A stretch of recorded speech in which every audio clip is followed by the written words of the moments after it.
নবীজিকে বললেন, ইয়া রাসূলুল্লাহ, আমি আপনার পাশে থেকে জিহাদের ময়দানে থাকতে চাই, আমি আপনার পাশে থেকে লড়াই করতে চাই। আবতাগি বিযালিকা ওয়াজহাল্লাহ ওয়াদ দারাল আখিরা।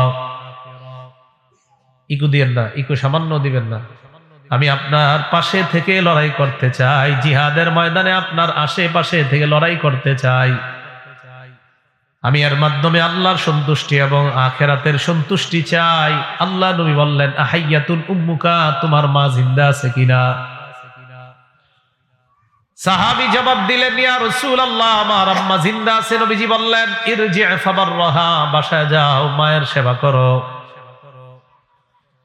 এই সাহাবী বলেন, আমি আবার নবীর আরেক পাশ দিয়ে গেলাম, যাওয়ার পর বললাম, আমি আপনার সাথে জিহাদের ময়দানে থেকে লড়াই করতে চাই, আল্লাহ চাই, আখিরাত চাই। নবীজি বললেন, আহাইয়াতুন উম্মুকা, তোমার মা জিন্দা আছে কিনা?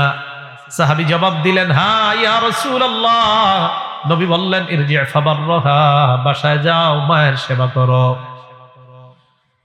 আবার আমি আল্লাহ নবীর সামনে দিয়ে আসলাম, আসার পর বললাম, ইয়া রাসূলুল্লাহ, আমি আপনার সাথে জিহাদের ময়দানে যেতে চাই, জিহাদে গিয়ে আমি আপনার আশেপাশে থাকতে চাই।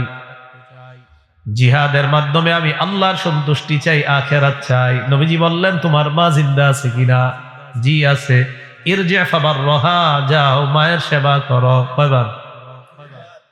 তিনবার। বারবার এদিক যায়, একবার সেদিক যায়, একবার ডানে, একবার বামে, সামনে এসে বারবার নবীর কাছে অনুমতি চায়।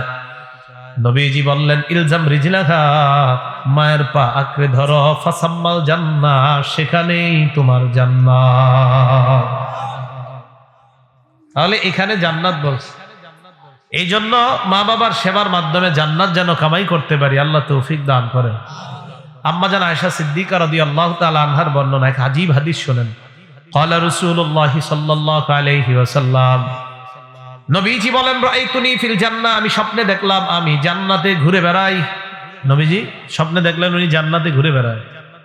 আমি যখন আমাকে নিজেকে জান্নাতের মধ্যে দেখলাম, সামিআতু সাওতা কারিইন ইয়াকরাউ, হঠাৎ একজন পাঠকের আওয়াজ শুনলাম, যিনি কোরআন তেলাওয়াত করতেছে, কোরআনের আওয়াজ আমি জান্নাতে শুনতে পাইলাম। ফেরেশতাদেরকে প্রশ্ন করলাম, মান হাযা, এই ব্যক্তিকে, যার কোরআনের আওয়াজ আমি জান্নাতের মধ্যে শুনতে পাই? ফেরেশতারা জবাব দেয়, হারিসা ইবনুন নু'মান, এই ব্যক্তির নাম হলো হারিসা ইবনুন নু'মান। কি নাম? হারিসা। নবীজি আম্মা জান আয়েশাকে বলেন, আয়েশা, কাযালিকাল বিররু, কাযালিকাল বিররু, মা বাবার সেবা করার ব্যাপারটা এমন, মা বাবার সেবা করার ব্যাপারটা এমন। ওয়া কানা আবাররান নাসি বিউম্মিহি, এই হারিসা দুনিয়ার মানুষের মধ্যে মায়ের সবচাইতে বেশি সেবা করত। আজকে মায়ের সেবা করার কারণে জান্নাতের মধ্যে আল্লাহ তার কোরআনের আওয়াজ আমার কানে পৌঁছায় দেয়। মায়ের সেবা করত। নবীজি বলেন, আমি জান্নাতে গিয়ে তার কোরআনের আওয়াজ শুনতে পাইলাম। মায়ের সেবার করার কারণে একজন ব্যক্তিকে আল্লাহ জান্নাতে কোরআন পড়ার ব্যবস্থা করে দিলেন। তো নবীজি বলেন যে মা বাবার সেবার কারণে ও এত বড় নিয়ামতটা অর্জন করছে। আল্লাহ আমাদের সকলকে পিতা মাতার সেবা করার তৌফিক দান করেন। বলছিলাম বড় বড় অপরাধ কয়টা? 9টা। 1 নাম্বার আল্লাহর সাথে শিরিক করা। এই 9টা অপরাধের মধ্যে আরেকটা হলো মা বাবার চোখ দিয়ে পানি আনা। মা বাবার চোখ দিয়ে পানি আনা, আপনি এমন ব্যবহার করছেন তাদের চোখ দিয়ে পানি আনছে। এই জন্য মা বাবার সাথে নাফরমানি না করা। 3 নাম্বার ওয়াকতলু নাসামা, নর হত্যা করা, মানুষ হত্যা করা। কোন মানুষকে হত্যা করার কল্পনাও করা যাবে না। বলেন, মানুষ হত্যা করার কি করা যাবে না? কল্পনাও করা যাবে না। ক্বালা রাসূলুল্লাহ সাল্লাল্লাহু আলাইহি ওয়াসাল্লাম, বুখারীর 3335 নম্বর হাদিসের বর্ণনা। নবীজি বলেন, লা তুকতালু নাফসুন যুলমা ইল্লা কানা আলা ইবনি আদম আল আউয়াল কিফলুম মিন দামিহা। দুনিয়ার মধ্যে যত হত্যাকাণ্ড অন্যায়ভাবে ঘটবে, প্রত্যেকটা হত্যাকাণ্ডের রক্তের একটা, গুনাহের একটা অংশ আদম নবীর প্রথম সন্তানের কবরের মধ্যে পৌঁছে যায়। লিআন্নাহু আউয়ালু মান সান্নাল কতলা, কারণ আদম নবীর প্রথম সন্তান কাবিল দুনিয়াতে সর্বপ্রথম হত্যার প্রচলন ঘটিয়েছে। এই জন্য যত হত্যাকাণ্ড হবে, প্রত্যেকটা হত্যাকাণ্ডের গুনাহের একটা অংশ কাবিলের কবরের মধ্যে চলে যায়। এই হাদিস দ্বারা কি বোঝা যায়? যারা আপনারা গুনাহের দরজা খোলেন, ঘরে টেলিভিশন কিনে দিচ্ছেন, গুনাহ কয়জনের না মাথায় নেবেন? হ্যাঁ, কাবিল গুনাহের দরজা খোলার কারণে যত গুনাহ করবে কাবিলের কবরে যদি যায়, তো আপনি না টেলিভিশন কিনে দিচ্ছেন, আপনার আব্বা আম্মা বউ ছেলে মেয়েদেরকে গুনাহের দরজা খুলে দিচ্ছেন, কয়জনেরটা মাথায় নেবেন? আর যে ব্যক্তি আরো বড় পর্দার ব্যবস্থা করে দিছে, এটার গুনাহের বোঝার মাথা কয়জনে নিবে? গুনাহের দরজা খুলেন না, গুনাহ নিজে করেন, আল্লাহর কাছে মাফ চান, আল্লাহ মাফ করে দিবে। কিন্তু গুনাহের দরজা যদি খোলেন তাহলে মরছেন। আল্লাহ আমাদের সকলকে গুনাহমুক্ত জীবন যাপন করার তৌফিক দান করেন। সূরা নিসার ৭৯ নম্বর আয়াতে আল্লাহ বলেন, মা আসাবাকা মিন হাসানাতিন ফামিনাল্লাহ ওয়া মা আসাবাকা মিন সাইয়্যাতিন ফামিন নাফসিক। তোমার জীবনে যত কল্যাণ আসে সব আল্লাহর পক্ষ থেকে আসে, আর তোমার জীবনে যত বালা মুসিবত আসে সব তোমার নিজের কামাই। তাহলে আয়াত থেকে বুঝলাম বিপদ আসার কারণ আমরা আমাদের কৃতকর্মের কারণে বিপদ আসে। বড় বড় অনেক কবিরা গুনাহ আমরা করে ফেলি, এই কবিরা গুনাহগুলোর কারণে আমাদের উপর বিপদ আসে। আল আদাবুল মুফরাদ কিতাবের নাম ৮ নম্বর হাদিসের বর্ণনা। আব্দুল্লাহ ইবনে ওমর রাদিয়াল্লাহু তাআলা আনহুমার বর্ণনা, তিনি বলেন, অনেকগুলা কবিরা গুনার মধ্যে সবচেয়ে প্রধানতম কবিরা গুনাহ হলো ৯টা। কয়টা? অনেকগুলা আছে, কবিরা গুনার অনেক প্রকার আছে, এর মধ্যে একদম প্রধান পর্যায়ের ৯টা। ১ নাম্বার আশ-শিরকু বিল্লাহ, আল্লাহর সাথে শিরিক করা। আল্লাহর সাথে কোনো অবস্থাতেই শিরিক করা যাবে না। সেজদা দেওয়ার, সেজদা পাওয়ার মালিক একমাত্র আল্লাহ, আল্লাহ ছাড়া কাউকে সেজদা দেওয়া শিরিক। আমাদের নাম মুসলমান, আমরা যদি কোনো মাজারে সেজদা দিই, কোনো মানুষকে সেজদা দিই, তাহলে তো মুসলমান নামেই থাকলো, শুধু কর্মে আমরা মুসলমান থাকলাম না, আমাদের মাঝে শিরকের গন্ধ পাওয়া গেল। শিরিক নামক অপরাধ থেকে আল্লাহ সকলকে বেঁচে থাকার তৌফিক দান করেন। ইবনে মাজা কিতাবের নাম 1853 নম্বর হাদিসের বর্ণনা। লাম্মা কদিমা মুআযুম মিনাশ শাম সাজাদা লিন-নবী সাল্লাল্লাহু আলাইহি ওয়াসাল্লাম। নবীজির একজন সাহাবী মুআজ রাদিয়াল্লাহু তাআলা আনহু শাম দেশ থেকে আসলেন, আসার পর নবীজিকে সিজদা দিয়ে বসছে। নাউজুবিল্লাহ। فقال رسول الله صلى الله عليه وسلم ما هذا يا معاذ। নবীজি বললেন, মুআজ তুমি এটা কি করলা? মুআজ ইবনে জাবাল জবাব দেয়, ইয়া রাসূলুল্লাহ আতাইতু শাম, আমি শাম দেশে গেলাম। فوافقتهم يسجدون لأساقفتهم وبطارقتهم। শাম দেশে যাওয়ার পর আমি দেখলাম তারা তাদের ধর্মীয় নেতা এবং রাজনৈতিক নেতাদেরকে সিজদা দেয়। ফাওয়াদিতু ফি নাফসি আন নাফআলা যাকা বিকা ইয়া রাসূলুল্লাহ। আমি যখন তাদেরকে দেখলাম তারা তাদের ধর্মীয় নেতা, রাজনৈতিক নেতাদেরকে সিজদা দেয়, আমিও মনে মনে নিয়ত করে ফেললাম আমি আপনাকে সিজদা দিব। নাউজুবিল্লাহ। তারা সিজদা দিতে পারলে আমি কেন পারবো না? তাই আমি সামদেশ থেকে এসে আপনাকে সিজদা দিলাম।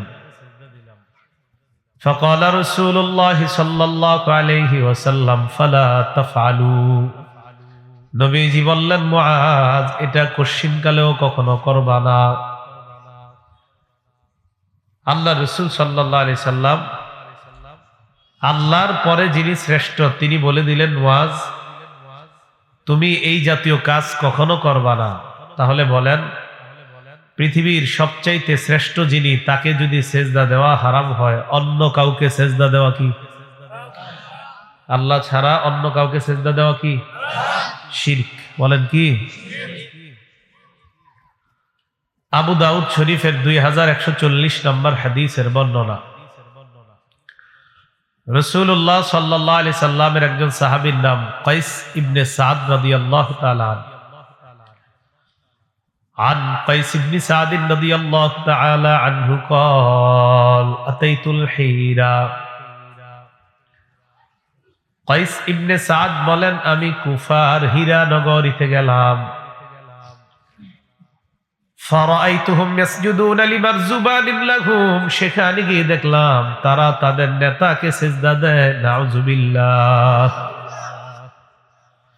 فقلت ورسول الله أحق أن يسجد له আমি যখন দেখলাম ওই দেশের মানুষগুলা মানুষকে সিজদা দেয়, আমি মনে মনে বললাম মানুষ যদি সিজদা পাওয়ার যোগ্য হয়, আল্লাহর রাসূল সিজদা পাওয়ার সবচেয়ে বেশি যোগ্য। কোন মানুষ যদি সিজদা পাওয়ার যোগ্য হয় কখনো, তো সবচেয়ে বেশি যোগ্য হবে রাসূল সাল্লাল্লাহু আলাইহি ওয়াসাল্লাম।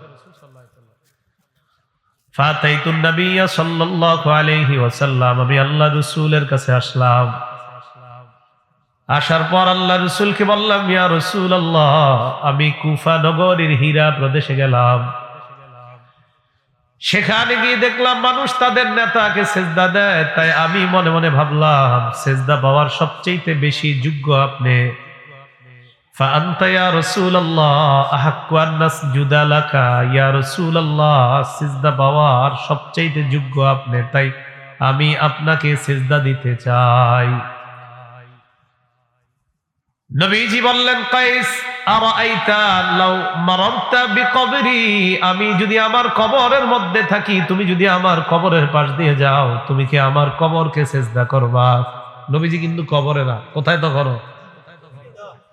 নবীজি বললেন, তুমি যদি আমার কবরের পাশ দিয়ে যাও, তুমি কি আমার কবরকে সিজদা করবা? কাইস ইবনে সাদ জবাব দিলেন, লা ইয়া রাসূলুল্লাহ, আমি আপনার কবরকে সিজদা করতাম না। নবীজি বললেন, যেমনি ভাবে আমার কবরকে সিজদা দেওয়া হারাম শিরিক, তেমনি ভাবে আমাকেও সিজদা দেওয়া শিরিক হারাম। এই হাদিসের মাধ্যমে বুঝতে পারলাম দুনিয়ার সবচাইতে শ্রেষ্ঠ, এই জগতেও যিনি শ্রেষ্ঠ, পরের জগতেও যিনি শ্রেষ্ঠ, তাকে সিজদা দেওয়া হারাম। আবার দুনিয়ার সবচাইতে শ্রেষ্ঠ কবরটাকেও সিজদা দেওয়া হারাম। অতএব দুনিয়ার অন্য কোন পীর ফকির, তাকে সিজদা দেওয়া হারাম, তার মাজার কবরকেও সিজদা দেওয়া হারাম। তাহলে কোন মানুষকে বা মানুষের কবরকে সিজদা দেওয়া যাবে না, এটা হারাম, শিরিক। আব্দুল্লাহ ইবনে ওমর বলেন, সবচেয়ে বড় বড় অপরাধ 9টা। 1 নাম্বার আল্লাহর সাথে শিরিক করা। এজন্য আমার আপনার জন্য সবচেয়ে বড় চ্যালেঞ্জের বিষয় হলো ঈমান নিয়ে কবরে যাওয়া। ঈমান নিয়ে কবরে যাওয়া। আল্লাহর কাছে খুব বেশি দোয়া করবেন যেন ঈমানের উপর আমরা অটল থাকতে পারি। আল্লাহ তৌফিক দান করেন। তিরমিজি শরীফের 2260 নম্বর হাদিসের বর্ণনা। ক্বালা রাসূলুল্লাহ সাল্লাল্লাহু আলাইহি ওয়াসাল্লাম, নবীজি বলেন, ইয়াতি আলান নাসি জামান, এমন একটা সময় আসবে, আস-সাবিরু ফীহি মালা দীনিহি কাল কাবিজি আলাল জাম, এমন একটা সময় আমার উম্মতের উপর আসবে, যে সময় আমার উম্মত ঈমানের উপর ধৈর্য ধারণ করে থাকাটা তত কষ্টকর হবে, জ্বলন্ত আগুন হাতের মধ্যে রাখা যত কষ্টকর। এই সময়টা কি আসবে না চলে এসেছে? আল্লাহ আমাদের সকলকে ঈমান নিয়ে বেঁচে থাকার তৌফিক দান করেন, ঈমান নিয়ে মরার তৌফিক দান করেন। মুসলিম শরীফের হাদিস, বাবু বয়ানি আদাদি শুআবিল ঈমান নামক অধ্যায় বা মুসলিম রহমতুল্লাহি আলাইহি একটা হাদিস আনছেন। এই হাদিসের মধ্যে রাসূলুল্লাহ সাল্লাল্লাহু আলাইহি সাল্লাম বলেন, আল ঈমানু বিদউ ওয়া সাবউনা শু'বা ফাআফযালুহা কাওলু লা ইলাহা ইল্লাল্লাহ। নবীজি বলেন, ঈমানের 70টি শাখা, সবচাইতে শ্রেষ্ঠ শাখা হলো লা ইলাহা ইল্লাল্লাহ। বলেন তো ঈমানের সবচাইতে শ্রেষ্ঠ শাখার নাম কি? ওয়া আদনাহা ইমাতাতুল আযা আনিত তরিক, সবচাইতে নিম্ন শাখা হলো রাস্তা থেকে কষ্টদায়ক বস্তু সরায়া দেওয়া। বুখারীর 652 নম্বর হাদিসে নবীজি বলেন, বাইনামা রাজুলুন ইয়ামশি বিতরিকিন ওয়াজাদা গুসলা শাওকিন আলাত তরিক, আমার কোন উম্মত রাস্তা দিয়ে হেঁটে যায়, যাওয়ার সময় রাস্তার মধ্যে কাঁটা পেয়ে যায়, কাঁটাযুক্ত কোনো ডাল পায়, কাঁটাযুক্ত সেই ডাল পাওয়ার পর ফাআখারা, ওই ডালটি যদি রাস্তা থেকে সরিয়ে দেয়, শাকারাল্লাহু লাহু ওয়া গাফারা লাহু, ওই মুহূর্তে ওই বান্দার উপর আল্লাহ খুশি হয়ে তার আগের জিন্দেগীর সব গুনাহগুলো মাফ করে দেয়। এটা ঈমানের সবচেয়ে নিম্ন শাখা। তাহলে শ্রেষ্ঠ শাখা লা ইলাহা ইল্লাল্লাহ। তাহলে শিরিক মুক্ত ঈমান নিয়ে যেন বাঁচতে পারি, শিরিক মুক্ত ঈমান নিয়ে যেন কবরে যেতে পারি, আল্লাহ তৌফিক দান করেন। সূরা আনআমের 82 নম্বর আয়াতে আল্লাহ বলেন, আল্লাযীনা আমানু ওয়া লাম ইয়ালবিসু ঈমানাহুম বিযুলমিন উলাইকা লাহুমুল আমনু ওয়া হুম মুহতাদুন। আল্লাহ বলেন, যারা ঈমান এনেছে এবং ঈমানের সাথে শিরিককে মিশ্রিত করে নাই, যারা ঈমান এনেছে, ঈমানের সাথে যারা শিরিককে মিশ্রিত করে নাই, আল্লাহ বলেন উলাইকা লাহুমুল আমনু, আমি আল্লাহ ঘোষণা করলাম তাদের জন্য নিরাপত্তা, ওয়া হুম মুহতাদুন, আল্লাহ তাদেরকে হেদায়েত প্রাপ্ত বান্দা বলে ঘোষণা করলেন। ঈমানের সাথে যারা শিরিক মিশাবে না, আল্লাহ বলেন তাদের জন্য নিরাপত্তা, তারাই হেদায়েত প্রাপ্ত। শিরিক মুক্ত ঈমান নিয়ে বাঁচার, শিরিক মুক্ত ঈমান নিয়ে মরার তৌফিক দান করেন। রাসূলুল্লাহ সাল্লাল্লাহু আলাইহি সাল্লাম একটা হাদিস মুসনাদে আহমদের 1 নম্বর খণ্ডে এসেছেন, ক্বালা রাসূলুল্লাহ সাল্লাল্লাহু আলাইহি ওয়াসাল্লাম, নবীজি বলেন, মান ক্বাবিলা মিন্নি আল কালিমাতাল্লাতী ওয়াদাতুহা আলা আম্মি, নবীজি বলেন ওই কালিমা যে গ্রহণ করেছে, আল কালিমাতাল্লাতী আরাসতুহা আলা আম্মি, যে কালিমাটা আমি আমার চাচা আবু তালেবের সামনে পেশ করেছিলাম, চাচা এই কালিমাটা আপনি গ্রহণ করে নেন। আমার চাচা আবু তালেবের কাছে যে কালিমা আমি পেশ করেছিলাম, ওই কালিমাটা যে গ্রহণ করবে, কি বলতেছে দেখেন, মান ক্বাবিলা মিন্নি আল কালিমাতাল্লাতী আরাসতু আলা আম্মি ফারাদ্দাহা আলাইয়া। দুনিয়ার মানুষ তোমরা শুনে নাও, আমি আমার চাচার সামনে যেই কালিমা পেশ করেছিলাম, ওই কালিমা আমার চাচা গ্রহণ না করে আমাকে ফিরিয়ে দিছে, গ্রহণ করে নাই। আমি আমার চাচাকে বলেছিলাম, চাচা বলেন লা ইলাহা ইল্লাল্লাহ উহাজ্জু লাকা বিহা, একবার লা ইলাহা ইল্লাল্লাহ বলেন, আমি এই লা ইলাহা ইল্লাল্লাহ বলাটাকে কিয়ামতের ময়দানে আল্লাহর কাছে প্রমাণ হিসাবে পেশ করে আপনার নাজাতের ব্যবস্থা করব। একবার বলেন। তো চাচার সামনে রাখছিলাম, চাচা ফিরিয়ে দিছে আমার। নবীজি বলেন, আমি যেই কালিমা আমার চাচার সামনে রাখলাম, আমার চাচা ফিরিয়ে দিছে, ওই কালিমা যদি কোনো উম্মত গ্রহণ করে নেয়, ফাহিয়া লাহু নাজাত, এই কালিমা তার জন্য জাহান্নাম থেকে মুক্তির কারণ হয়ে যায়। লা ইলাহা ইল্লাল্লাহ। শিরিক লাগানো যাবে না, ঠিক না? এটার সাথে কোনো শিরিক লাগানো যাবে না। এই জন্য রাসূলুল্লাহ সাল্লাল্লাহু আলাইহি সাল্লাম শিরিক মুক্ত বাকরে যেন আমরা আমাদের ঈমানটা তাজা রাখতে পারি, তাই ঈমান তাজা রাখতে বলছে আমাদেরকে। ক্বালা রাসূলুল্লাহ সাল্লাল্লাহু আলাইহি ওয়াসাল্লাম, নবীজি বলেন, জাদ্দিদু ঈমানাকুম, তোমরা তোমাদের ঈমান তাজা করতে থাকো। কিলা কাইফা নুজাদ্দিদু ঈমানানা ইয়া রাসূলুল্লাহ, প্রশ্ন করা হলো, ইয়া রাসূলুল্লাহ আমরা আমাদের ঈমান কিভাবে তাজা করব, আপনার কাছে জানতে চাই।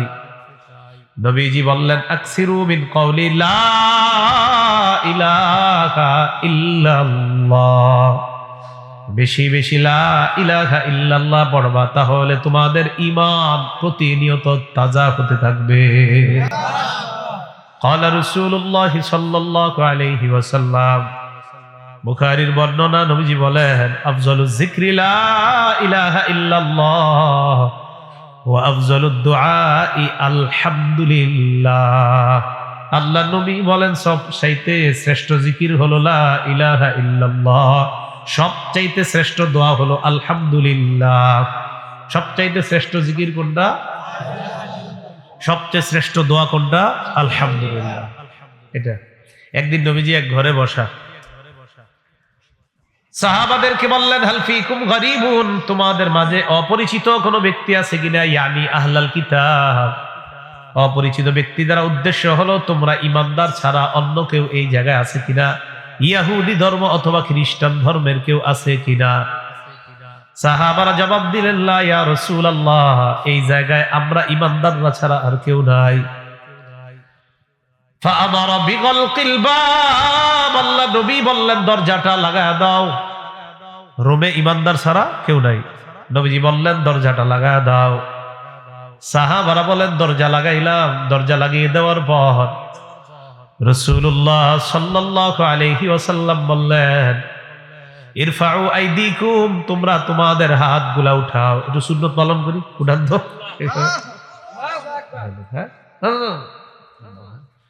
মুরব্বী কষ্ট হবে, এই যে ঠিক আছে। তো ঘটনা হয়েছে নবীজিও হাত উঠেছে, সাহাবারা হাত উঠেছে, নবীজিও হাত উঠেছে না পা। তাহলে মাঝে মাঝে আপনাদেরকে হাত উঠাইতে বলাটা এটাও হাদিসে আছে, সুবহানাল্লাহ। তো নবীজিও হাত উঠায় রাখছে, সাহাবারা হাত উঠায় রাখছে। সাহাবারা বলেন রফানা আইদিনা, আমরা আমাদের হাত উঠিয়ে রাখলাম। ফাওয়াদাআ ইয়াদাহু, আল্লাহ নবী নিজের হাত মুবারক নামাইলেন। নামানোর পর আল্লাহকে বললেন আল্লাহুম্মা ইন্নাকা বাআসতানি বিহাযিহিল কালিমা, আল্লাহ আপনি আমাকে এই কালিমাটা দিয়ে পাঠিয়েছেন, লা ইলাহা ইল্লাল্লাহ।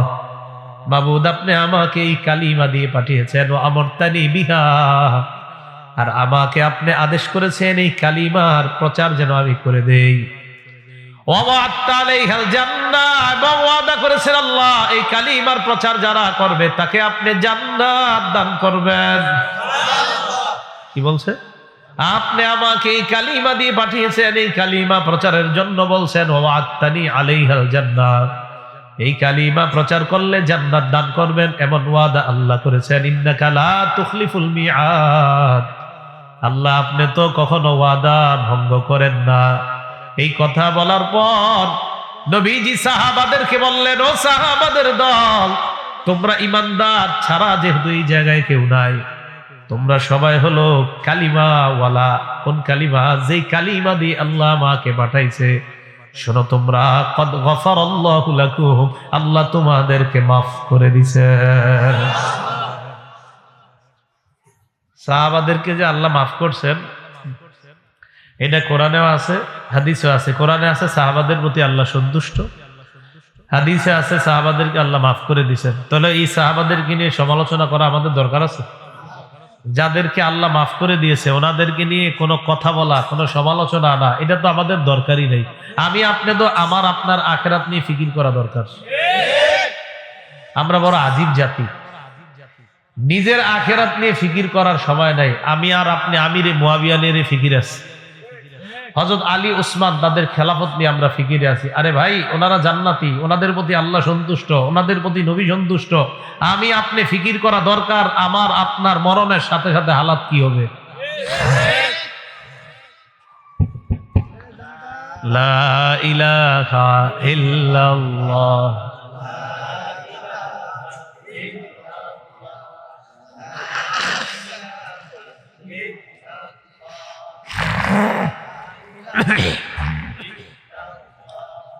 লা ইলাহা ইল্লাল্লাহ।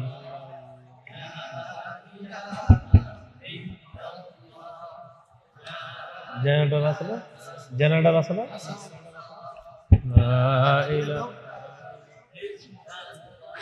লা ইলাহা ইল্লাল্লাহ, লা ইলাহা ইল্লাল্লাহ,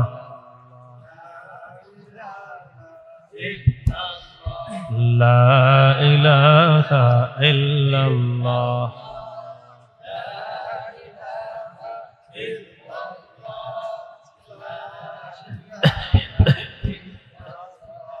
লা ইলাহা ইল্লাল্লাহু মুহাম্মাদুর রাসূলুল্লাহ সাল্লাল্লাহু আলাইহি ওয়াসাল্লাম। 9টা বড় অপরাধের একটা হলো শিরিক করা। তাহলে শিরিক করা যাবে না, শিরিক করলে ঈমান নষ্ট হয়ে যাবে, ঈমান মজবুত রাখতে হবে, ঈমান নিয়ে কবরে যেতে হবে। এগুলো 1 নাম্বার অপরাধ। 2 নাম্বার, ওয়ালা তাউক্কান্না ওয়ালিদাইকা ওয়া ইন আমারাকা আন তাখরুজা মিন আহলিকা ওয়া মালিকা। 2 নাম্বার বড় অপরাধ। অন্য বর্ণনায় আসছে তুমি তোমার মা বাবার নাফরমানি করবা না। তোমার মা বাবা যদি তোমাকে ঘর থেকে বের করে দেয়, সম্পদ থেকে বের করে দেয়। আল আদাবুল মুফরাদে এই অপরাধের সিরিয়ালটা আব্দুল্লাহ ইবনে ওমর বলেছেন 9 নাম্বার, বুকাউল ওয়ালিদাইনি মিনাল উকুক। নাফরমানির কারণে, আমার আপনার খারাপ ব্যবহার করার কারণে যদি মা বাবার চোখ দিয়ে পানি আসে, ভয়ঙ্কর 9টা অপরাধের মধ্যে আব্দুল্লাহ ইবনে ওমর এই অপরাধটাকেও গণ্য করেন। বলেন নাউজুবিল্লাহ। আব্দুল্লাহ ইবনে ওমর সিরিয়ালে এটাকে রাখছে 9 নাম্বার। আর মুআয ইবনে জাবাল রাদিয়াল্লাহু তাআলা মুসনাদ আহমদের 22075 নাম্বার হাদিসের মধ্যে নবীজি ওনারে 10টা ওসিয়ত করছে। এখানে উনি এই বর্ণনাটা অর্থাৎ এই গুনাহটাকে সিরিয়ালে রাখছে 2 নম্বরে। তবে কোরআনের আয়াত দেখলে বোঝা যায় আল্লাহর সাথে শিরিক করার পরেই আল্লাহ মা বাবার গুরুত্ব, কোরআনের বিভিন্ন আয়াতে আল্লাহ মা বাবার কথা দ্বিতীয় স্তরে আনছেন। সূরা বাকারার 83 নম্বর আয়াতে আল্লাহ বলেন, وَإِذْ أَخَذْنَا مِيثَاقَ بَنِي إِسْرَائِيلَ لَا تَعْبُدُونَ إِلَّا اللَّهَ وَبِالْوَالِدَيْنِ إِحْسَانًا। আল্লাহ বলেন, বনি ইসরাইলের কাছ থেকে আমি অঙ্গীকার নিয়েছিলাম তোমরা আল্লাহ ছাড়া কারো ইবাদত করবা না। এই 1 নাম্বার। 2 নাম্বার, ওয়াবিল ওয়ালিদাইনি ইহসানা, পিতা মাতার প্রতি সৎ আচরণ করবা। 1 নম্বরে বললেন আল্লাহ ছাড়া কারো ইবাদত করবা না। আল্লাহ ছাড়া কারো ইবাদত করা সবচাইতে বড় অপরাধ। 2 নম্বরে বললেন পিতা মাতার প্রতি সৎ আচরণ করবা। পিতা মাতার প্রতি অসৎ আচরণ করা এটা 2 নম্বর সবচাইতে বড় অপরাধ। কোরআনের আয়াত দ্বারা বোঝা যায়। সূরা বনি ইসরাঈলের 23 নম্বর আয়াতে আল্লাহ বলেন, وَقَضَى رَبُّكَ أَلَّا تَعْبُدُوا إِلَّا إِيَّاهُ وَبِالْوَالِدَيْنِ إِحْسَانًا। আপনার রব ফয়সালা করেছেন আল্লাহ ছাড়া কারো ইবাদত করবা না এবং পিতা মাতার প্রতি সৎ আচরণ করবা। তাহলে 1 নাম্বার আল্লাহর সাথে শিরিক করা এটা বড় অপরাধ। আর বড় অপরাধের মধ্যে আরেকটা বড় অপরাধ মা বাবার সাথে নাফরমানি করা।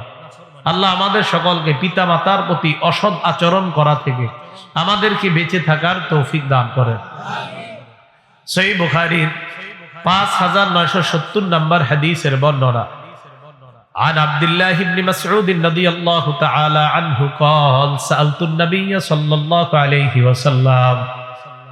আব্দুল্লাহ ইবনে মাসউদ রাদিয়াল্লাহু তাআলা আনহুর বর্ণনা, তিনি বলেন আল্লাহর নবীকে আমি প্রশ্ন করলাম, আইয়ুল আমালি আহাব্বু ইলাল্লাহ ইয়া রাসূলুল্লাহ। হে আল্লাহর নবী আপনার কাছে জানতে চাই আল্লাহর কাছে সবচাইতে প্রিয় আমল কোনটা, আল্লাহর কাছে সবচাইতে পছন্দনীয় আমল কোনটা? নবীজি জবাব দেয়, আস-সালাতু আলা ওয়াক্তিহা, সময় মতো নামাজ পড়া। তিনি আবার প্রশ্ন করলেন, সুম্মা আইয়ুন ইয়া রাসূলুল্লাহ, এরপর আল্লাহর কাছে সবচাইতে বড় অপরাধ কোনটা? নবীজি জবাব দিলেন, বিররুল ওয়ালিদাইন, পিতা মাতার প্রতি সৎ আচরণ করা। হাদিসটা একটু বুঝেন তো। 1 নম্বরে প্রশ্ন করলাম আল্লাহর কাছে প্রিয় আমল কোনটা?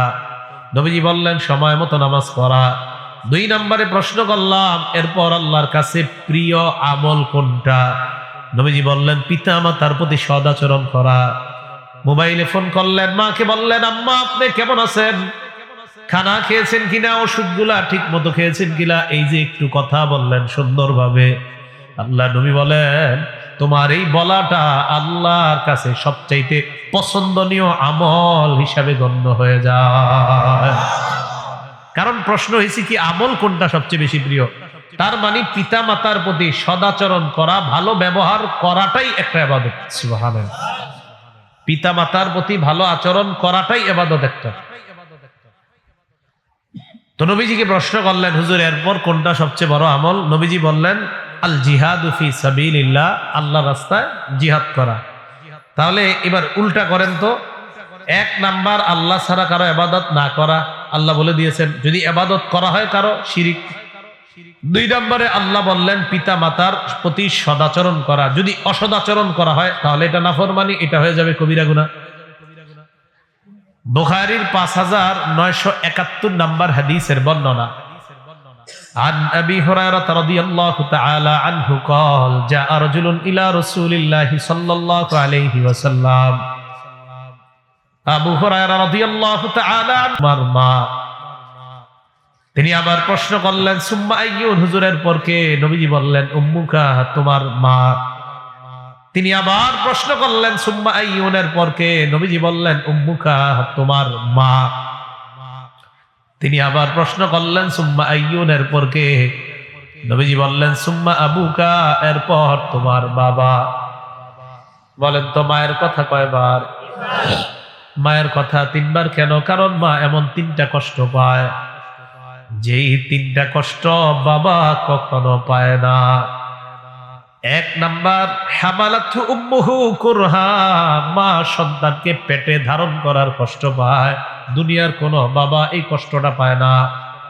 2 নাম্বার, ওয়াদাতহু কুরহা, মা সন্তানকে প্রসব করার কষ্ট পায়, দুনিয়ার কোনো বাবা সন্তান প্রসব করার কষ্ট পায় না। 3 নাম্বার, ওয়া হামলুহু ওয়া ফিসালুহু 30 শাহরা, মা সন্তানকে দুধ পান করার কষ্ট পায়, এই কষ্ট বাবা কখনো পায় না। রাত 1টা, 1:30, 2টা, 2:30, 3টা বাচ্চা যখন কান্না করে মা তখনই দুধ পান করায়, এই কষ্ট কখনো বাবার সহ্য করতে হয় না, ঠিক না? উল্টা মাঝে মাঝে বিরক্ত হয়ে বাবা পাশের রুমে গিয়ে ঘুমায়, এটাই সত্যি। মানে এতবার কান্না করলে ঘুম ভেঙে যায়।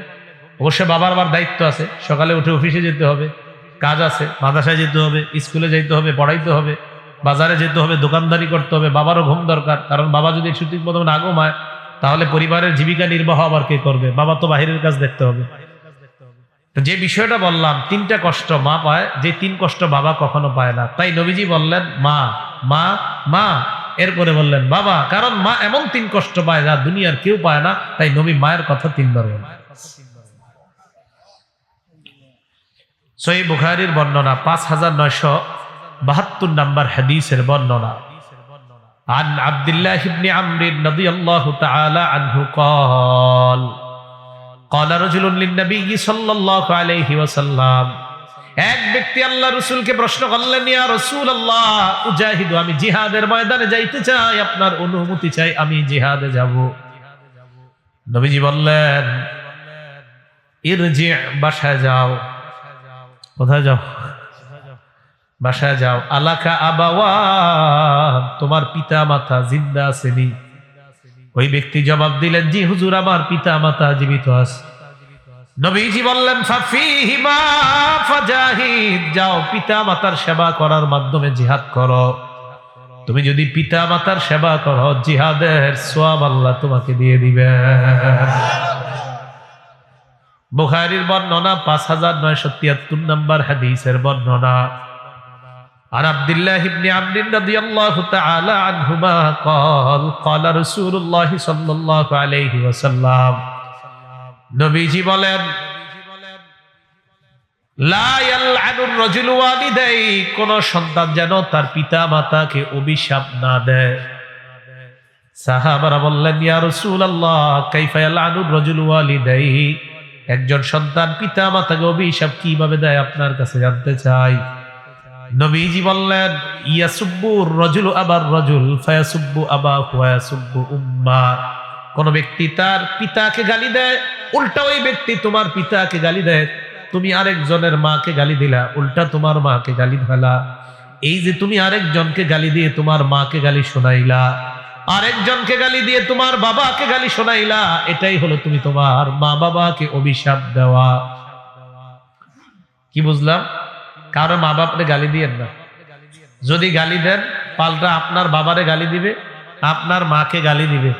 যদি আপনি কাউকে গালি দেন, পাল্টা যদি আপনার বাবাকে গালি দেয়, আপনার মাকে গালি দেয়, তো এই গালি আপনি ব্যবস্থা, শোনানোর ব্যবস্থা আপনিই করছেন, ঠিক না? আমি আপনার আব্বারে গালি দিলাম, আপনি জবাবে আমার একটা গালি দিলেন, তাহলে আমার বাপের গালি কে খাওয়াইলো? আমি খাওয়াইলাম।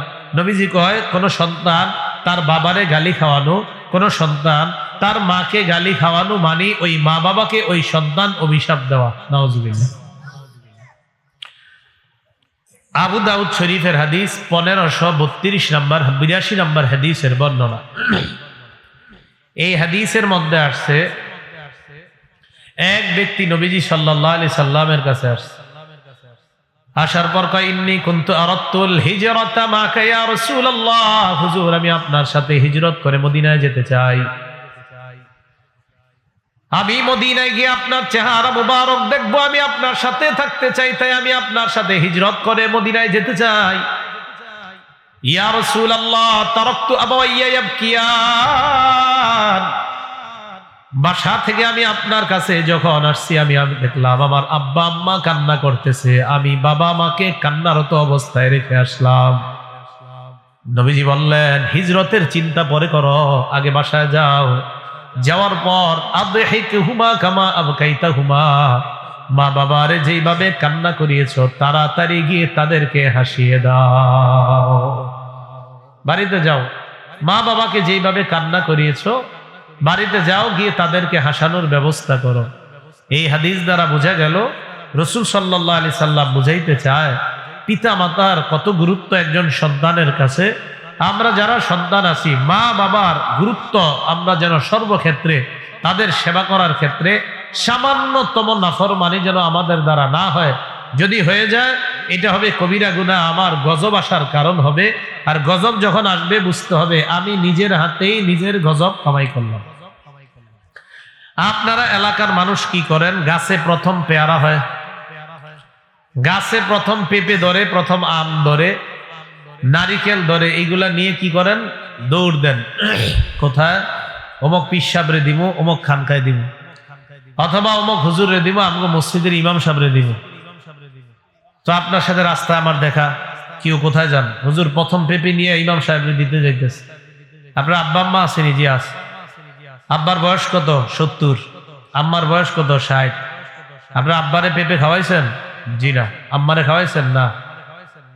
আপনি আব্বা আম্মারে না খাওয়ায় আগে ওখানে নেন কেন? আগে আব্বা আম্মারে খাওয়ান, পরে ওখানে নেন। মা বাবারে কেন খাওয়াবেন? রাসূল বলছেন ফাসাম্মাল জান্নাহ, সেখানে জান্নাত। এখানে জান্নাত নিশ্চিত বলে নাই, সেখানে জান্নাত, এটা রাসূল বলেছেন। পিতা মাতা এটাকে জান্নাত বলেছেন নবীজি সাল্লাল্লাহু আলাইহি সাল্লাম। তাহলে আগে সেখানে খাওয়ান। আপনার মা বাবা সবচেয়ে বড় পীর, এরা দূর ঘরের মধ্যে শুয়ে আছে, আপনি ওনাদেরকে ক্ষুধার্ত রাইখা কষ্ট দিয়া ওনাদেরকে আপনি না খাওয়ায় আরেক জায়গায় নিয়ে যাওয়াটা, এটা আপনি কেমন কাজ করলেন? মাথায় রাখতে হবে সব সময়, পিতা মাতা আপনার জান্নাত, তাদের সেবা করবেন, তাদের মাধ্যমে দুনিয়াতে থাকতেই জান্নাত কামাই করার চেষ্টা করবেন। আল্লাহ তৌফিক দান করেন।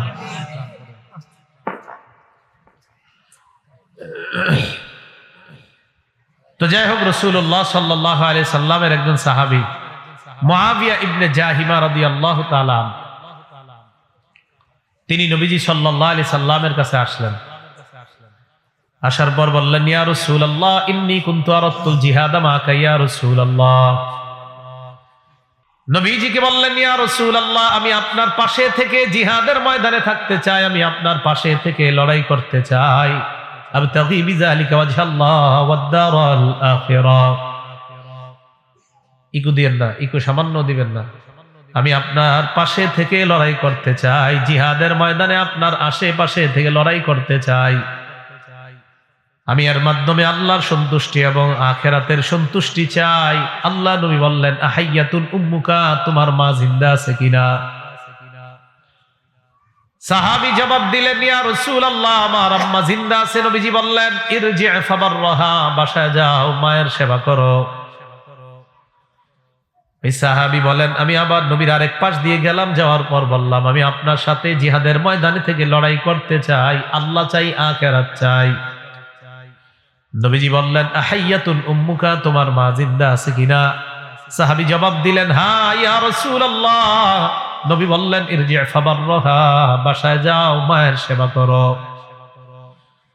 আবার আমি আল্লাহ নবীর সামনে দিয়ে আসলাম, আসার পর বললাম, ইয়া রাসূলুল্লাহ, আমি আপনার সাথে জিহাদের ময়দানে যেতে চাই, জিহাদে গিয়ে আমি আপনার আশেপাশে থাকতে চাই, জিহাদের মাধ্যমে আমি আল্লাহর সন্তুষ্টি চাই, আখিরাত চাই। নবীজি বললেন, তোমার মা জিন্দা আছে কিনা? জি আছে। ইরজি ফাবাররাহা, যাও মায়ের সেবা করো। কয়বার? তিনবার। বারবার এদিক যায়, একবার সেদিক যায়, একবার ডানে একবার বামে, সামনে এসে বারবার নবীর কাছে অনুমতি চায়। নবীজি বললেন, ইলজাম রিজলাহা, মায়ের পা আঁকড়ে ধরো, ফাসাম্মাল জান্নাহ, সেখানেই তোমার জান্নাত। তাহলে এখানে জান্নাত বলছে। এই জন্য মা বাবার সেবার মাধ্যমে জান্নাত যেন কামাই করতে পারি, আল্লাহ তৌফিক দান করেন। আম্মাজান আয়েশা সিদ্দিকা রাদিয়াল্লাহু তাআলা আনহার বর্ণনা, এক আজীব হাদিস শুনেন। ক্বালা রাসূলুল্লাহ সাল্লাল্লাহু আলাইহি ওয়াসাল্লাম, নবীজি বলেন, রাআইতুনি ফিল জান্নাহ, আমি স্বপ্নে দেখলাম আমি জান্নাতে ঘুরে বেড়াই। নবীজি স্বপ্নে দেখলেন উনি জান্নাতে ঘুরে বেড়ায়। আমি যখন আমাকে নিজেকে জান্নাতের মধ্যে দেখলাম, সামিআতু সাওতা কারিইন ইয়াকরাউ, হঠাৎ একজন পাঠকের আওয়াজ শুনলাম, যিনি কোরআন তেলাওয়াত করতেছে, কোরআনের আওয়াজ আমি জান্নাতে শুনতে পাইলাম। ফেরেশতাদেরকে প্রশ্ন করলাম, মান হাযা, এই ব্যক্তিকে যার কোরআনের আওয়াজ আমি জান্নাতের মধ্যে শুনতে পাই। ফেরেশতারা জবাব দেয়, হারিসা ইবনুন নু'মান, এই ব্যক্তির নাম হলো হারিসা ইবনুন নু'মান। কি নাম? হারিসা। নবীজি আম্মা জান আয়েশাকে বলেন, আয়েশা, কাযালিকাল বিররু, কাযালিকাল বিররু, মা বাবার সেবা করার ব্যাপারটা এমন, মা বাবার সেবা করার ব্যাপারটা এমন। ওয়া কানা আবাররান নাসি বিউম্মিহি, এই হারিসা দুনিয়ার মানুষের মধ্যে মায়ের সবচাইতে বেশি সেবা করত। আজকে মায়ের সেবা করার কারণে জান্নাতের মধ্যে আল্লাহ তার কোরআনের আওয়াজ আমার কানে পৌঁছায় দেয়। মায়ের সেবা করত। নবীজি বলেন, আমি জান্নাতে গিয়ে তার কোরআনের আওয়াজ শুনতে পাইলাম। মায়ের সেবার করার কারণে একজন ব্যক্তিকে আল্লাহ জান্নাতে কোরআন পড়ার ব্যবস্থা করে দিলেন। তো নবীজি বলেন যে মা বাবার সেবার কারণে ও এত বড় নিয়ামতটা অর্জন করছে। আল্লাহ আমাদের সকলকে পিতা মাতার সেবা করার তৌফিক দান করেন। বলছিলাম বড় বড় অপরাধ কয়টা? 9টা। 1 নাম্বার আল্লাহর সাথে শিরিক করা। এই 9টা অপরাধের মধ্যে আরেকটা হলো মা বাবার চোখ দিয়ে পানি আনা। মা বাবার চোখ দিয়ে পানি আনা, আপনি এমন ব্যবহার করছেন তাদের চোখ দিয়ে পানি আনছে, এই জন্য মা বাবার সাথে নাফরমানি না করা। 3 নাম্বার ওয়া কতলু নাসামা, নর হত্যা করা, মানুষ হত্যা করা। কোনো মানুষকে হত্যা করার কল্পনাও করা যাবে না। বলেন, মানুষ হত্যা করার কি করা যাবে না? কল্পনাও করা যাবে না। ক্বালা রাসূলুল্লাহ সাল্লাল্লাহু আলাইহি ওয়াসাল্লাম, বুখারীর 3335 নম্বর হাদিসের বর্ণনা। নবীজি বলেন, লা তুকতালু নাফসুন যুলমা ইল্লা কানা আলা ইবনি আদম আল আউয়াল কিফলুম মিন দামিহা। দুনিয়ার মধ্যে যত হত্যাকাণ্ড অন্যায়ভাবে ঘটবে, প্রত্যেকটা হত্যাকাণ্ডের রক্তের একটা, গুনাহের একটা অংশ আদম নবীর প্রথম সন্তানের কবরের মধ্যে পৌঁছে যায়। লিআন্নাহু আউয়ালু মান সান্নাল কতলা, কারণ আদম নবীর প্রথম সন্তান কাবিল দুনিয়াতে সর্বপ্রথম হত্যার প্রচলন ঘটিয়েছে। এই জন্য যত হত্যাকাণ্ড হবে, প্রত্যেকটা হত্যাকাণ্ডের গুনাহের একটা অংশ কাবিলের কবরের মধ্যে চলে যায়। এই হাদিস দ্বারা কি বোঝা যায়? যারা আপনারা গুনাহের দরজা খোলেন, ঘরে টেলিভিশন কিনে দিচ্ছেন, গুনাহ কয়জনেরটা মাথায় নেবেন? হ্যাঁ, কাবিল গুনাহের দরজা খোলার কারণে যত গুনাহ করবে কাবিলের কবরে যদি যায়, তো আপনি না টেলিভিশন কিনে দিচ্ছেন, আপনার আব্বা আম্মা বউ ছেলে মেয়েদেরকে গুনাহের দরজা খুলে দিচ্ছেন, কয়জনেরটা মাথায় নেবেন? আর যে ব্যক্তি আরো বড় পর্দার ব্যবস্থা করে দিছে, এটার গুনাহের বোঝার মাথা কয়জনে নিবে? গুনাহের দরজা খুলেন না, গুনাহ নিজে করেন, আল্লাহর কাছে মাফ চান, আল্লাহ মাফ করে দিবে। কিন্তু গুনাহের দরজা যদি খোলেন তাহলে মরছেন। আল্লাহ আমাদের সকলকে গুনাহমুক্ত জীবন যাপন করার তৌফিক দান করেন। একটা চড়ুই পাখিকেও অন্যায়ভাবে হত্যা করবেন না। নাসাই শরীফের 4446 নম্বর হাদিসের বর্ণনা। ক্বালা রাসূলুল্লাহ সাল্লাল্লাহু আলাইহি ওয়াসাল্লাম, নবীজি বলেন, মান কাতালা উসফুরান আবাসা, কোন মানুষ যদি অনর্থক একটা চড়ুই পাখিকে হত্যা করে, আজ্জা ইলাল্লাহি ইয়াউমাল কিয়ামা, কিয়ামতের ময়দানে ওই চড়ুই পাখি আল্লাহর কাছে মামলা দায়ের করবে আর বলবে, ইয়া রাব্বি ইন্না ফুলানান কাতালানি আবাসা, মাবুদ ওকে আমাকে অনর্থক হত্যা করছে, আমি তোমার কাছে এই হত্যাকাণ্ডের বিচার চাই। গুলেল দিয়ে একটা চড়ুই পাখি আপনি মেরে ফেললেন, মনে রাখবেন আপনি যদি বালেগ অবস্থায় এই গুলেল দিয়া চড়ুই পাখিকে হত্যা করেন, কিয়ামতের ময়দানে এই চড়ুই পাখি আপনার বিরুদ্ধে মামলা দায়ের করবে। তাহলে কোনো মানুষকে হত্যা করা যাবে না, অনর্থক কোন প্রাণীকে হত্যা করা যাবে না। 4 নাম্বার অকসফুল মুহসানাত, সতী সাদী নারীর উপর মিথ্যা অপবাদ দেওয়া যাবে না। 5 নাম্বার আকলুর রিবা, সুদ খাওয়া যাবে না। কি সুদ খাওয়া? এটা বড় অপরাধ, ভয়ঙ্কর অপরাধ। 6 নাম্বার আকলু মালিল ইয়াতীম, এতিমের সম্পদ অন্যায়ভাবে ভক্ষণ করা, এটাও সবচেয়ে বড় অপরাধের একটা। আপনার ভাই মারা গেছে, আপনার ভাতিজা ভাতিজি আছে, আপনি টেনশনে আছেন কিভাবে কলমের খোঁচা দিয়ে ভাইয়ের সম্পত্তিটা নিজের নামে করে নিবেন, এই চিন্তায় আপনি সারাদিন থাকেন। ক্বালা রাসূলুল্লাহ সাল্লাল্লাহু আলাইহি ওয়াসাল্লাম, নবীজি বলেন, মান ইকতাতা শিবরাম মিনাল আরদি যুলমা, কোন ব্যক্তি যদি অন্য কোন ব্যক্তির 1 বিঘত পরিমাণ সম্পদ লুণ্ঠন করে, বলেন কয় বিঘত? 1 বিঘত পরিমাণ সম্পদ, আরেকজনের সম্পদ আপনি যদি আপনার নিজের নামে করে নেন, মাত্র 1 বিঘত, তাওয়াকাহুল্লাহু ইয়্যাহা ইয়াউমাল কিয়ামা মিন 7 আরদিনা, কিয়ামতের ময়দানে তার গলার মধ্যে আল্লাহ 7 স্তরের জমিন ঝুলায় দিবেন। কয় স্তরের জমিন ঝুলায় দিবেন? 7 স্তরের জমিন আল্লাহ তার গলার মধ্যে ঝুলিয়ে দিবেন। তো কোনো এতিমের সম্পদ যদি আপনি অন্যায়ভাবে নেন, তো এতিমের সম্পদ যদি আপনি পেটে ঢুকান, এটা আপনি পেটের মধ্যে আগুন ঢুকাইলেন। আল্লাহ বলেন, ইন্নাল্লাযীনা ইয়াকুলুনা আমওয়ালাল ইয়াতামা যুলমা ইন্নামা ইয়াকুলুনা ফী বুতুনিহিম নারা, যারা এতিমের সম্পদ অন্যায়ভাবে পেটের মধ্যে ঢুকায়, আল্লাহ বলেন তারা পেটের মধ্যে আগুন ঢুকায়, ওয়া সায়াসলাউনা সাঈরা, মরণের পর তারা প্রজ্বলিত আগুনের মধ্যে প্রবেশ করবে। নাউযুবিল্লাহ। তাহলে অপরাধ নাম্বার 6 হলো এতিমের সম্পদ ভক্ষণ করা। 7 নাম্বার ওয়া ইলহাদুন ফিল মসজিদ, মসজিদের মধ্যে বিদ্রোহ করা। মসজিদে কি করা? মসজিদের মধ্যে বিদ্রোহ করা। 8 নাম্বার আল্লাযী ইস্তাসখিরু, ধর্ম নিয়ে উপহাস করা।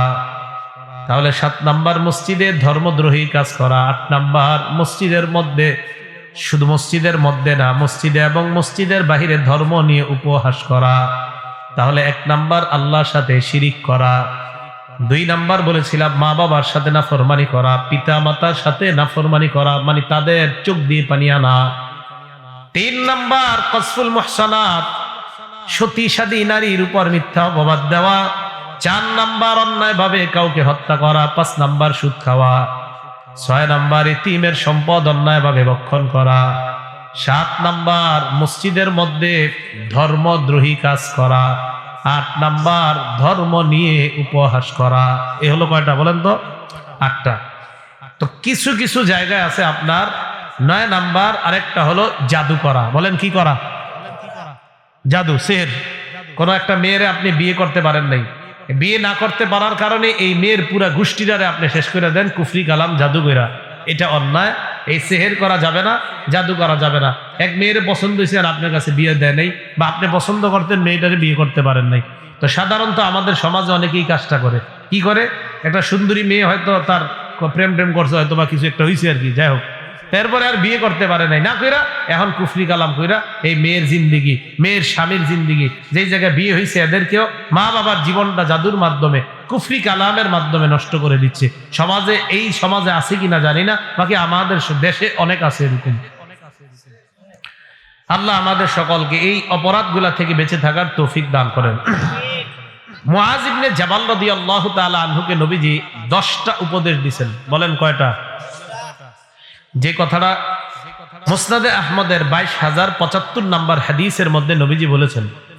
মুআজ ইবনে জাবাল বলেন, আওসানি রাসূলুল্লাহ সাল্লাল্লাহু আলাইহি ওয়াসাল্লাম, নবীজি আমাকে ওসিয়ত করেছেন বিআশরি কালিমাত, 10টা বিষয় উপদেশ দিয়েছেন। 1 নাম্বার, লা তুশরিক বিল্লাহি শাইআ ওয়া ইন কুতিলতা ওয়া হুররিকতা। অনুবাদটা শুনেন, তোমাকে যদি জ্বালিয়ে দেওয়া হয়, তোমাকে যদি পুড়িয়ে দেওয়া হয়, তোমাকে যদি হত্যা করা হয়, এরপরেও তুমি আল্লাহর সাথে শিরিক করবা না।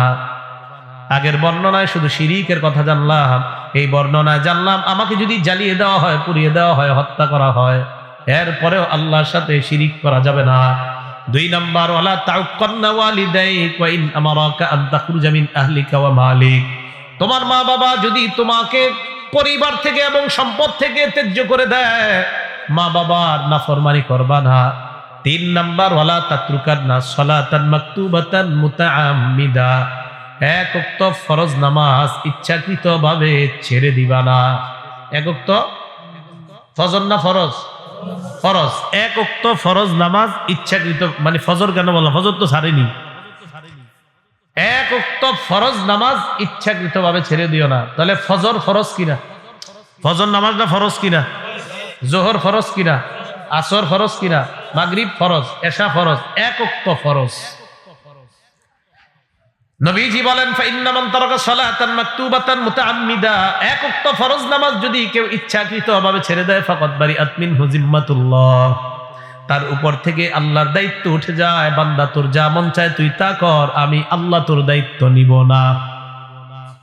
1 ওয়াক্ত ফরজ নামাজ,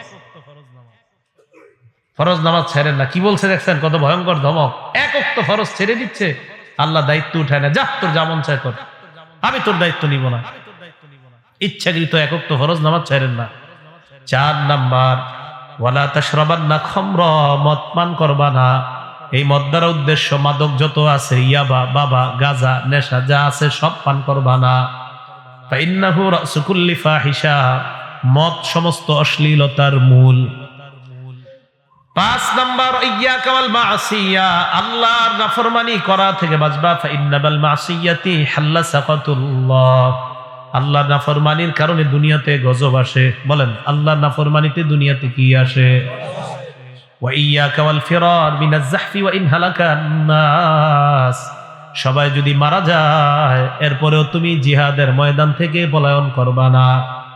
7 নাম্বার, ইদা আসাবান নাসা মুতান ওয়া আনতা ফীহিম ফাসবুত, কোন এলাকার মধ্যে তুমি আছো, ওই এলাকায় যদি মহামারী দেখা দেয়, মহামারীর ভয়ে ওই এলাকা ছেড়ে তুমি অন্য কোথাও যাবে না, ওই এলাকায় তুমি অবস্থান করবা। বুখারীর বর্ণনা, আল্লাহ নবী বলেন, যে এলাকায় মহামারী লাগে, বাহিরের কেউ ওই এলাকায় যাবে না, ওই এলাকার কেউ বাহিরে যাবে না। করোনা ভাইরাসের সময় ডাক্তাররা নিয়ম করে দেয় লকডাউন দেওয়া, 1 রাষ্ট্রের মানুষ আরেক রাষ্ট্রে না যাওয়া। বিজ্ঞান এই নিয়ম করে দেয়, আমরা মেনে নিলাম। বিজ্ঞান আধুনিক যুগে আইসা অনেক গবেষণার পর লকডাউনের নিয়ম বানায়, আর আমার নবী অবিকল এই নিয়ম 1500 বছর আগে বলে যায়। গবেষণা হুদাই কি গবেষণা? নবী তো এটা খুইয়ে গেছেন, গবেষণা কি লাগে? নবী বলে গেছে না, তাহলে গবেষণা কি আছে? নবী তো বলছি যেখানে মহামারী লাগবে বাইরে যাবে না, তাহলে গবেষণা কি দরকার? নবী তো বলেই দিছে, যে এলাকায় মহামারী লাগে আর বাহিরে যাবা না, বাহিরের কেউ ভিতরে আসবে না। আমাদের নবীজি বলে দিছে। তো মনে করেন একটু ভাব নিতে হবে, তো তাই ভাব কিভাবে নেয়? যে আপনার বিদেশের বিভিন্ন বড় বড় যারা সায়েন্টিস্ট, বিজ্ঞানী, বড় বড় এরকম, তারা ভাব নিল যে হ্যাঁ এরকম এরকম করতে হবে, তাহলে মানুষ নিরাপদ থাকবে। তো ভাব তো সবচেয়ে বেশি নেওয়া উচিত মুসলমানরা, কারণ মুসলমানের নবী 1500 বছর আগে এই নিয়ম বলে গেছে। এই নিয়ম আমাদের ধার করতে হবে কেন? নবীজি বলেই গেছেন। 8 নাম্বার, আনফিকালা তাওলিকা মিন আহলিকা। 8 নাম্বার, মনোযোগ দিয়ে শোনেন, নবীজি বলেন, পরিবারের অভিভাবক তোমরা যারা আছো, পরিবারের উপর সামর্থ্য অনুযায়ী খরচ করবা। 10,000 টাকা আপনার বেতন, এই সামর্থ্য অনুযায়ী আপনার সন্তান আদি, আপনার বিবি, তাদের পিছনে খরচ করা। যদি আপনার চিন্তায় আসে এই মাসে 12,000 খরচ করবো, বাকি 2,000 কি সুদে আনবেন? হ্যাঁ, নবীজি বললেন সামর্থ্য অনুযায়ী খরচ করবা। এই জন্য সন্তান যারা আছেন, আপনি আপনার বাবার কাছ থেকেও সামর্থ্য অনুযায়ী মোবাইলটা চাইবেন। বেটার বেতন 10,000, মোবাইল চাইছে 25,000 টাকা দাম, বাকি 15,000 উনি কোত্থেকে আনবেন?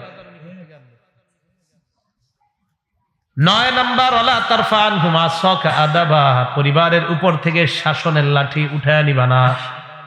শাসনের লাঠি কাকে বলা হয়? মা বোনরা যারা আছে তাদের মধ্যে যেন স্বামীর ব্যাপারে এই অনুভূতি তৈরি হয়, আমার স্বামী আমাকে হালাল কাজে কখনো বাধা দিবে না, তবে হারাম কাজ করলে আমার স্বামী আমাকে সামান্যতম ছাড় দিবে না। এটা হলো শাসনের লাঠি।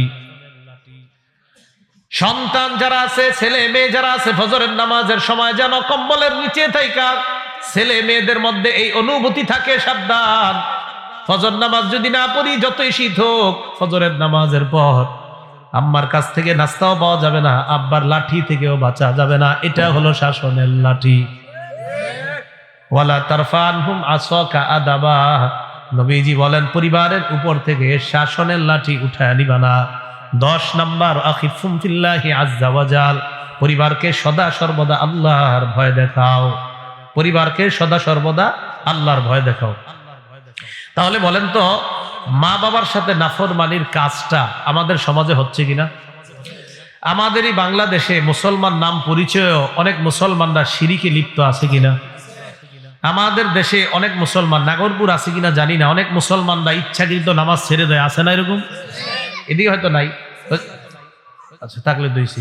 তো যাই হোক, ইচ্ছাকৃত ভাবে নামাজ ছেড়ে দেওয়ার অপরাধগুলা আমাদের মাঝে হচ্ছে।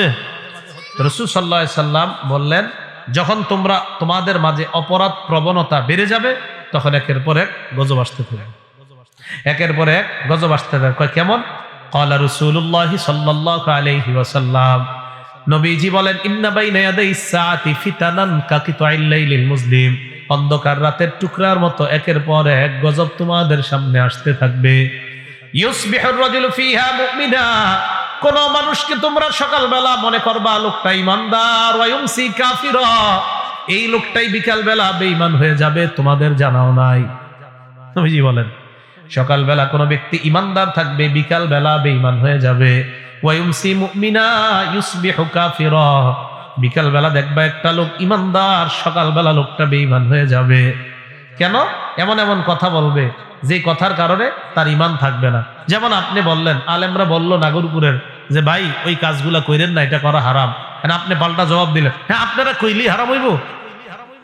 কি বললেন আপনারা? অথচ এটা হারাম। হারাম রে যদি বলেন আপনারা কইলি হারাম হবো না, এটা হারাম না। হারাম রে যদি হারাম না বলেন, শেষ গেছে।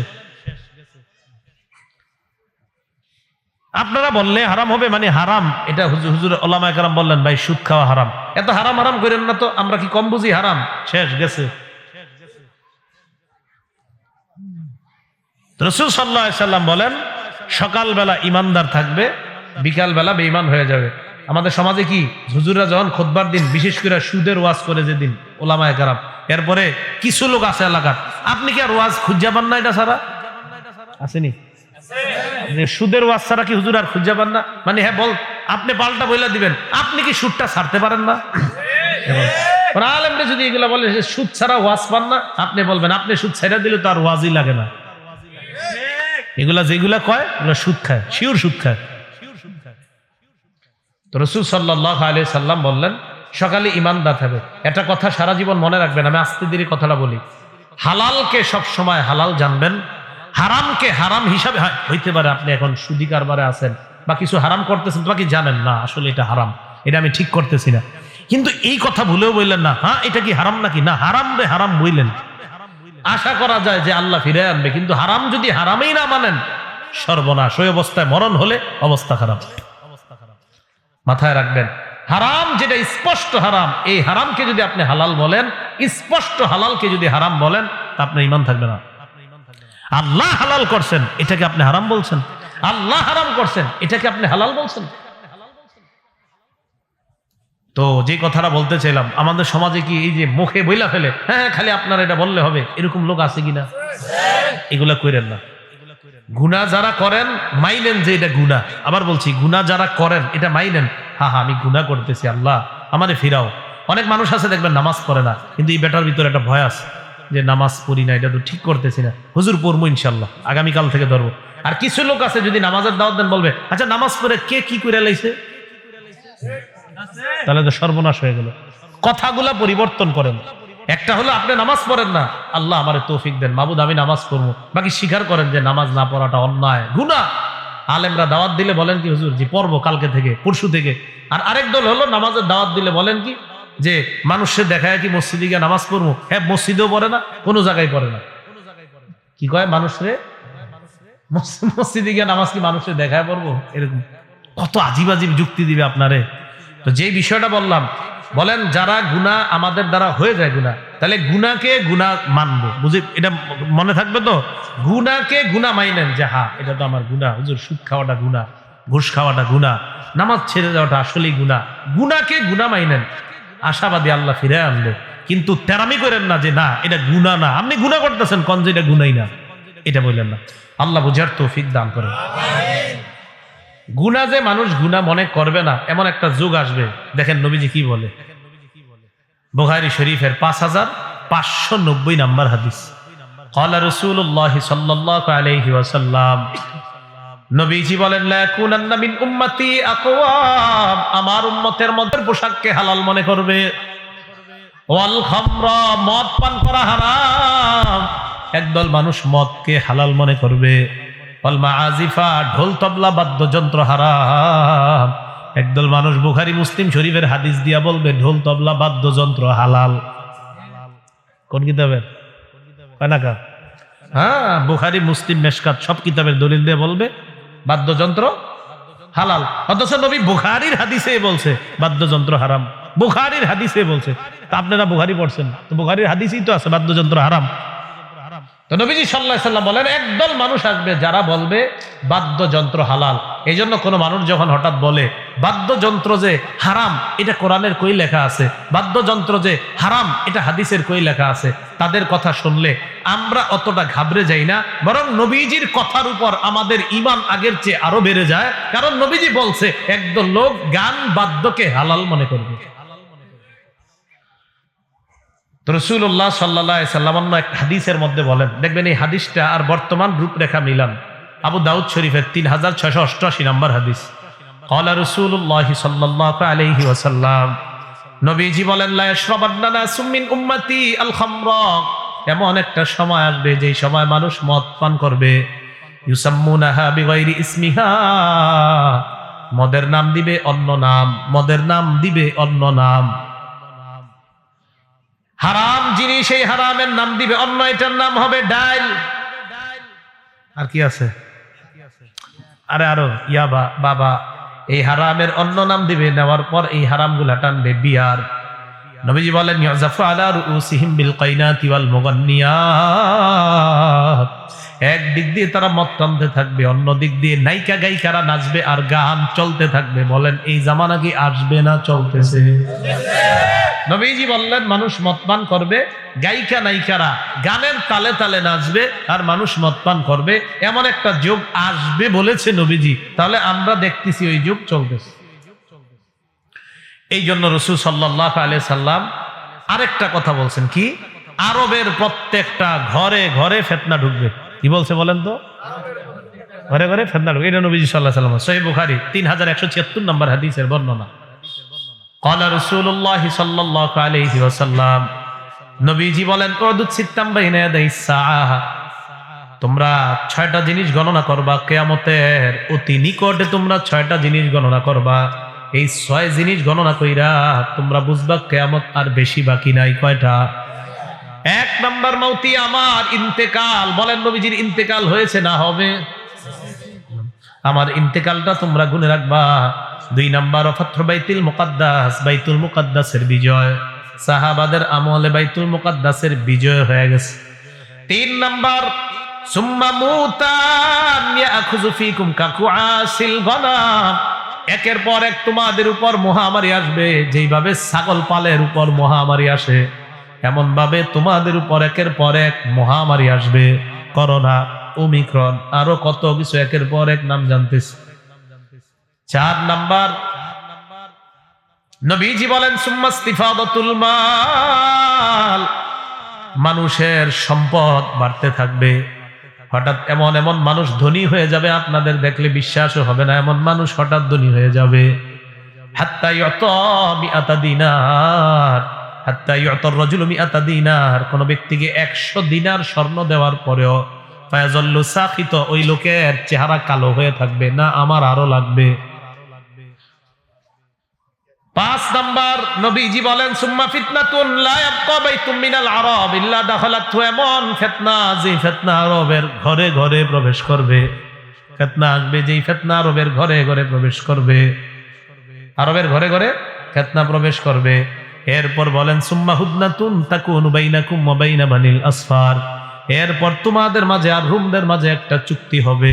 ফায়াকদিরুনা, রোমেরা ওই চুক্তিটা ভঙ্গ করবে, তারা গাদ্দারি করবে। ফায়াতুনাকুম তাহতা সামানিনা গায়া, 80টা পতাকার নিচে তারা তোমাদের বিরুদ্ধে লড়াই করতে আসবে। তাহতা কুল্লি গায়াতিন ইসনা আশারা আলফা, প্রত্যেকটা পতাকার নিচে 12,000 সৈন্য থাকবে, তারা তোমাদের বিরুদ্ধে লড়াই করতে আসবে। আল্লাহ নবী এই 6টার মধ্যে একটা বললেন, ফিতনা আরবের ঘরে ঘরে ঢুকে যাবে। আলেমদের থেকে ব্যাখ্যা জেনে নিবেন, ওলামাদের কাছে গিয়ে জানতে চাইবেন, হুজুর আরবদের ঘরে ঘরে ফিতনা ঢুকবে না ঢুকে গেছে জানতে চাই। সব পালন হচ্ছে এখন, হেলোইন, সিনেমা, আরো যা যা, গানের কনসার্ট, গান সব হচ্ছে। নবীজি বলছেন এমন ঘর বাকি থাকবে না যে ফিতনা ঢুকবে না, ঘরে ঘরে ফিতনা ঢুকে যাবে। তো রাসূল সাল্লাল্লাহু আলাইহি সাল্লাম বললেন, তখন ওই মুহূর্তে তোমাদের কি করণীয়? নাসাই শরীফের 4191 নাম্বার হাদিসে। এবার ভালো করে এই জায়গাটা শুনেন, যে এখন এই যে একের পর এক ফিতনা আসতেছে, আমার আপনার করণীয় তো আছে একটা। এই করণীয়টা কি? এই হাদিসে নবী জানায় দিয়েছে। নবীজি বলেন, একের পর এক ফিতনা যখন তোমাদের কাছে আসবে, ওই সময় তোমরা যারা ঈমানদার, তোমাদের করণীয় হলো ফালতাতিমানিয়াতুহু ওয়া হুয়া ইউমিনু বিল্লাহি ওয়াল ইয়াউমিল আখির। নবীজি বলেন, হতে পারে গজবের মধ্যে তোমার মরণ হয়ে যেতে পারে, ফিতনার মধ্যে তোমার মরণ হতে পারে। করোনায় কত আল্লাহওয়ালা ভালো মানুষরা মারা গেছে কিনা। নবীজি বলেন, এই যে গজবের সময় যদি তোমার মরণ হয়ে যায়, মরণটা যেন এমন অবস্থায় হয়, তুমি আল্লাহরে বিশ্বাস করো, রাসূলকে বিশ্বাস করো, আর আখিরাত বিশ্বাস করো, এমন অবস্থায় যেন জনগণ তোমাকে কবরের মধ্যে পাঠায়। ওই অবস্থায় যখন তুমি যাইবা, নবীজি হাদিসের মধ্যে বলেন, জাহান্নাম থেকে মুক্তি যদি পেতে চাও আর জান্নাতে যদি যেতে চাও, তাহলে আল্লাহর প্রতি বিশ্বাস, রাসূলের প্রতি বিশ্বাস, আখিরাতের বিশ্বাস নিয়ে গজবের সময় যদি তুমি কবরে আসো, তাহলে তুমি নিরাপত্তা লাভ করলা। গজব আসবে চারদিক থেকে, ফিতনা আসবে, আপনি মারা যেতে পারেন। যদি আপনার বিশ্বাস থাকে আল্লাহ, রাসূল, আখিরাত। আর আল্লাহ মানে ব্যাখ্যা দিয়েছি কিন্তু প্রথমে, মানে শিরিক মুক্ত ঈমান। শিরিক মুক্ত ঈমান, একটু শিরিক করা যাবে না, এই বিশ্বাস যে শিরিক মুক্ত ঈমান, রাসূল সাল্লাল্লাহু আলাইহি সাল্লাম আল্লাহর রাসূল, এই বিশ্বাস আর আখিরাতের বিশ্বাস নিয়ে যদি যেতে পারেন, নবীজি কয় যুহজিহা আনিন নার ওয়া উদখিলাল জান্নাহ, সে জাহান্নাম থেকে দূরে থাকবে এবং তাকে জান্নাতে প্রবেশ করানো। তাহলে অপরাধ প্রবণতা আমাদের বাড়তেছে, প্রথম কথা।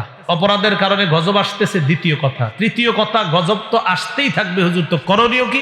করণীয় হলো হাজারো গজবের মাঝে ঈমান ঠিক রাখা। আবার বলছি, অপরাধ বাড়তেছে। 2, অপরাধের কারণে প্রচুর গজব আসতেছে। 3, হাজারো গজবের মাঝে ঈমান নিয়ে বেঁচে থাকা, ঈমান নিয়ে মৃত্যুবরণ করা, এটা হলো আমাদের করণীয়। আল্লাহ পাক রব্বুল আলামিন আমাদের সকলকে যে কথাগুলা শুনলাম, বললাম, শিরিক মুক্ত ঈমান নিয়ে যেন আল্লাহর কাছে যেতে পারি, আল্লাহ তৌফিক দান করেন। আমিন। ওয়া আখিরু দাওয়ানা আলহামদুলিল্লাহি রাব্বিল আলামিন। এশার নামাজের পর আলোচনা হবে ইনশাআল্লাহ। আল্লাহ আমাদের সকলকে আপনাদের সাথে যেন আবার জান্নাতে দেখা করতে পারি, আল্লাহ তৌফিক দান করেন। আমিন। ওয়া আখিরু দাওয়ানা আলহামদুলিল্লাহি রাব্বিল আলামিন।